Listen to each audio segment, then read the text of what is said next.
तर नमस्कार मित्रांनो, स्वागत आहे आपल्या एका नवीन व्हिडिओमध्ये। तर मित्रांनो, शेतकऱ्यांसाठी मोठी बातमी, पीएम किसान सेनेचा 8वा हप्ता कधी होणार जमा, महत्त्वाची माहिती समोर आली। शेतकऱ्यांनो, पाळबळ देण्यासाठी सरकार विविध योजना आखत आहे। यातीलच एक योजना म्हणजे प्रधानमंत्री किसान सन्मान निधी योजना। या योजनेबाबत महत्त्वाची माहिती समोर आली।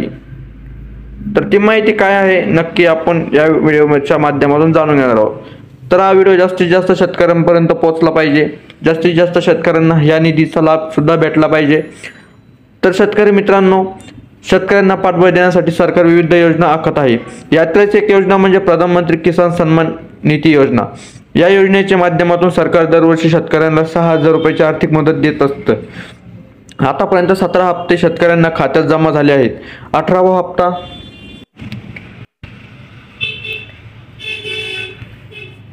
आतापर्यंत 17 हप्ते शेतकऱ्यांच्या खात्यात जमा झाले आहेत। 18वा हप्ता कधी मिळणार याची सध्या चर्चा सुरू आहे, मात्र लवकरच 18वा हप्ता देखील मिळणार असल्याची माहिती समोर आली आहे। तर ऑक्टोबरमध्ये जमा होणारा हप्ता पीएम किसानचा 18 हप्ता शेतकऱ्यांच्या आर्थिक समृद्धीला हातभार लावणाऱ्या प्रधानमंत्री किसान सन्मान माहिती योजनेच्या लाभार्थी आता 18व्या हप्त्याची वाट पाहत आहे। या योजनेअंतर्गत केंद्र सरकारने शेतकऱ्यांच्या वार्षिक 6,000 रुपये आर्थिक सहाय्य देण्याची घोषणा केली आहे। या माध्यमातून शेतकरी त्यांच्या शेतीच्या गरजा पूर्ण करू शकतील आणि आर्थिकदृष्ट्या सक्षम होऊ शकतील। आतापर्यंत सरकारने 17 हप्ते शेतकऱ्यांच्या खात्यात जमा केले आहेत। 18वा हप्ता पुढील महिन्यात जाहीर केला जाऊ शकतो। शेतकऱ्यांना या नवीन सूचनेचे पालन करावे लागणार। दरम्यान मिळालेल्या माहितीनुसार यावेळी शेतकऱ्यांना काही नवीन सूचनेचे पालन करावे लागणार आहे। या योजनेचा लाभ घेण्यासाठी सरकारने ई-केवायसी आणि जमीन पडताळणी अनिवार्य केली आहे।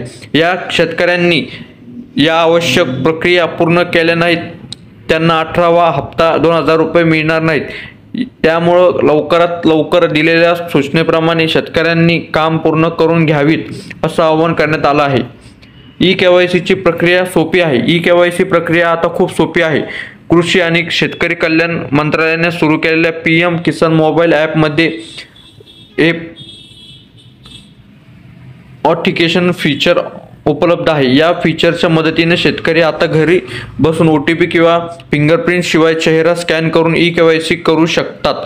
विशेषतः दुर्गम भागातील शेतकऱ्यांसाठी ही पद्धत अतिशय सोपी आहे।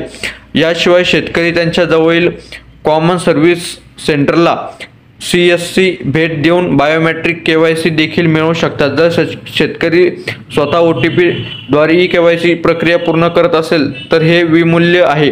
जर त्यांनी कॉमन सर्व्हिस सेंटरमध्ये जाऊन ई-केवायसी केले तर त्यांना काही शुल्क भरावे लागेल। महत्त्वाच्या बातम्या, शेतकऱ्यांना केंद्र सरकारच्या दर महिना 3,000 रुपये पेन्शन देणार पीएम किसान मान धन योजना। नेमकं काय, पात्रताची अट किंवा हे, तर जास्तीत जास्त शेतकऱ्यांपर्यंत हा व्हिडिओ पोहोचवा आणि शेतकऱ्यांना ह्या योजनेचा लाभ भेटू द्या। सर्व शेतकरी मित्रांनो, आपल्या चॅनलला सबस्क्राईब करा। असेच नवनवीन योजनेचा लाभ आपल्या चॅनलवर माहितीपूर्ण व्हिडिओ येत जाणार आहे। त्यासाठी आपल्या चॅनल लगेच जाऊन सबस्क्राईब करून टाका आणि व्हिडिओ जास्तीत जास्त शेतकऱ्यांपर्यंत शेअर करा। व्हिडिओ आवडला असेल तर लाईक करून टाका।